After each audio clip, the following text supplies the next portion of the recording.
बैंगलोर में 46 रन पर all out होने के बाद वापसी तो की थी तगड़ी टीम इंडिया ने, लेकिन फिर भी मेहमान रह गए काफी आगे।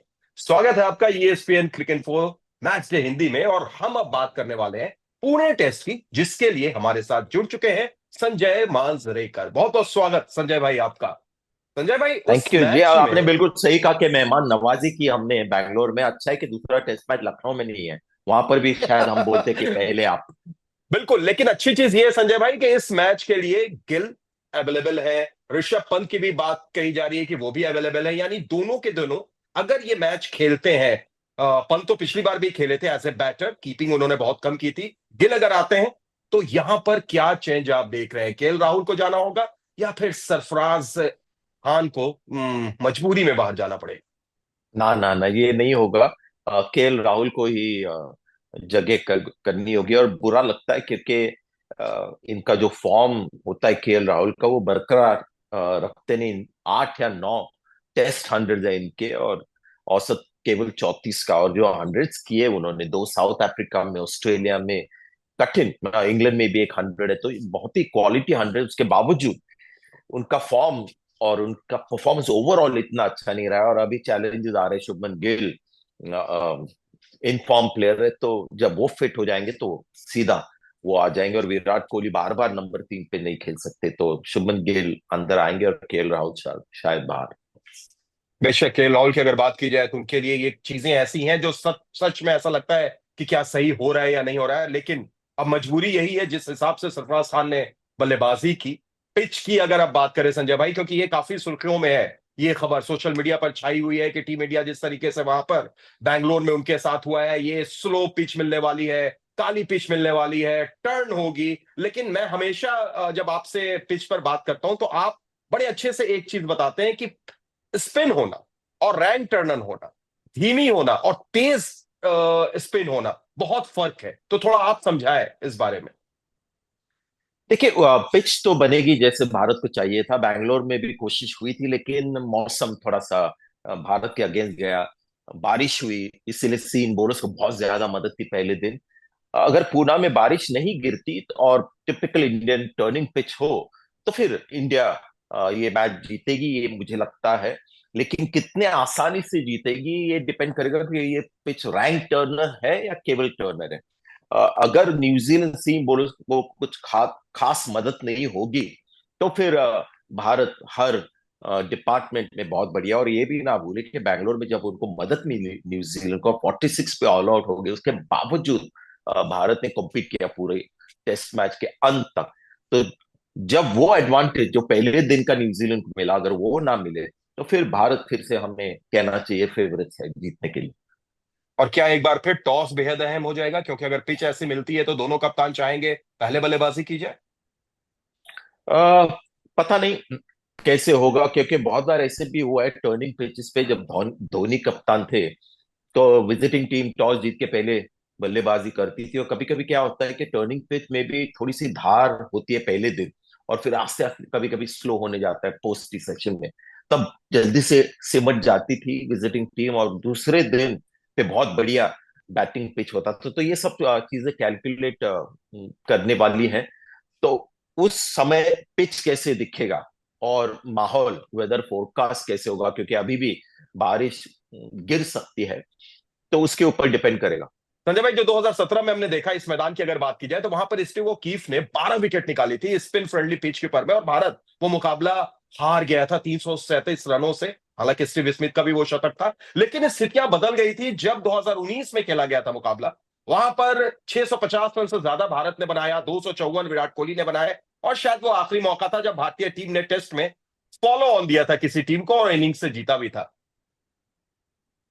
आ, तो मेरा मानना है कि शायद जो ऑस्ट्रेलिया के खिलाफ जो पिच था उतना शायद टर्न नहीं होगा। आ, वो ऑलमोस्ट एक लैंड माइन जैसे हम कहते हैं ना, कि रैंक टर्नर से भी ज्यादा टर्न करने वाला पिच। और एक महान पारी स्टीव स्मिथ ने खेली, अगर वो नहीं उस तरह की पारी खेलते तो ऑस्ट्रेलिया हार जाता वो मैच। तो मैं समझता हूँ समवेयर इन बिटवीन। लेकिन अगर न्यूजीलैंड सीमर्स को कोई मदद नहीं होगी, देखिए बैंगलोर में सबसे जो इंपॉर्टेंट चीज उनके पक्ष में थी सेकेंड इनिंग्स में भी, सेकेंड न्यू बॉल के साथ हमने देखा कि बाउंस था उस पिच में। और ऊंचे कद के बॉलर्स को वो बहुत ही ज्यादा एडवांटेज देता है, छोटे कद के बॉलर्स को इतना नहीं। तो यहाँ पर बाउंस नहीं होगा। मैंने सीमिंग कंडीशंस देखे हैं, लेकिन जब घास होती है और वातावरण थोड़ा वैसा होता है, लेकिन बाउंस नहीं होगा। तो न्यूजीलैंड के जो सीमर हमने देखे पहले टेस्ट मैच में, वो बिल्कुल एकदम 50% हो जाएंगे। तो लगता है किसी भी तरह सोचे तो भारत, एडवांटेज भारत को होगा, और इससे भारत इस टेस्ट में फेवरेट्स करके जाएगा। बेशक WTC फाइनल की अगर रेस को देखें तो बहुत इंपॉर्टेंट मैच टीम इंडिया के लिए हो जाता है संजय भाई। और दूसरी तरफ अगर कॉम्बिनेशन पर हम चले तो जैसा आपने कहा कि यहाँ पर भी स्पिनर्स का बोलबाला देखने को मिल सकता है। हालांकि वाशिंगटन सुंदर को स्क्वाड में इंक्लूड किया गया है, लेकिन वो सिर्फ रिजर्व में यही तीन स्पिनर के साथ जाते हुए आप देख रहे हैं रोहित शर्मा को, जो हमने बैंगलोर में देखा था।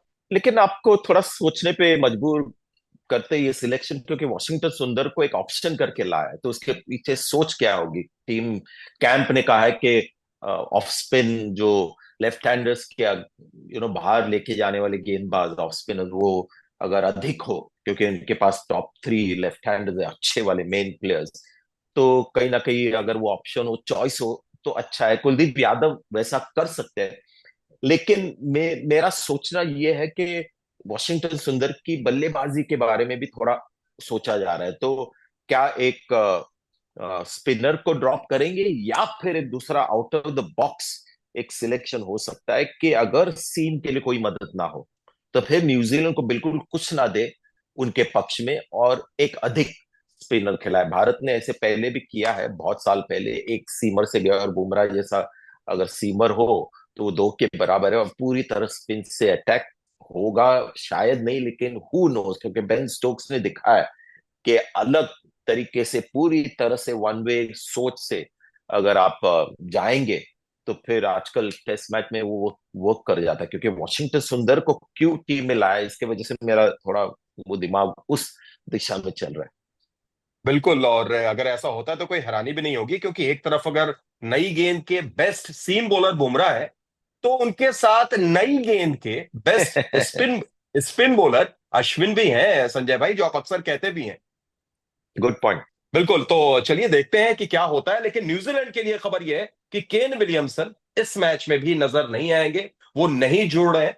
तो यहां पर शायद उनके लिए परेशानी कहें संजय भाई, या विल यंग के लिए ब्लेसिंग इन डिसगाइज कहें, जो पिछले मैच में उन्होंने 33 और 48 नाबाद की पारी खेली। शायद उनको वैसे भी मौका देते अगर केन विलियमसन फिट होते, क्योंकि अभी अभी उनका करियर शुरुआत हुआ है। 20 का उनका एवरेज था बैंगलोर के पहले, लेकिन सेकेंड इनिंग में जिस तरह से उन्होंने बल्लेबाजी की, और ये छोटी छोटी परफॉर्मेंसेस है जिससे टीम मैनेजमेंट सिलेक्टर्स बहुत उत्तेजित होते हैं कि इनको और ज्यादा चांसेस दे। तो केन विलियमसन नहीं होंगे, ये हमेशा एक झटका होता है, क्योंकि वो इंश्योरेंस पॉलिसी है कि कुछ भी हो, एक बल्लेबाज है जो आपको हमेशा क्राइसिस से बाहर निकाल सकते हैं, या फिर आपकी बैटिंग इतनी मजबूत बन जाती है। लेकिन मैं समझता हूँ जो बैटिंग यूनिट है न्यूजीलैंड को, वो हाई ऑन कॉन्फिडेंस है, और इसलिए शायद इतना उनको वो सेटबैक नहीं लगता होगा, और जिस तरह से जीते हैं पिछला मैच। आखिर में बिल्कुल छोटा सा प्रेडिक्शन आपका संजय वानी, 1-1 हो रही है ये सीरीज, या भारतीय टीम को एक और झटका?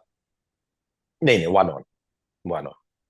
चलिए, आपकी पूरी समीक्षा, पूरी एनालिसिस इस टेस्ट मैच के दौरान हम लेते रहेंगे। फिलहाल बहुत बहुत शुक्रिया संजय भाई। आप देख रहे थे ESPN cricket 4 match day Hindi.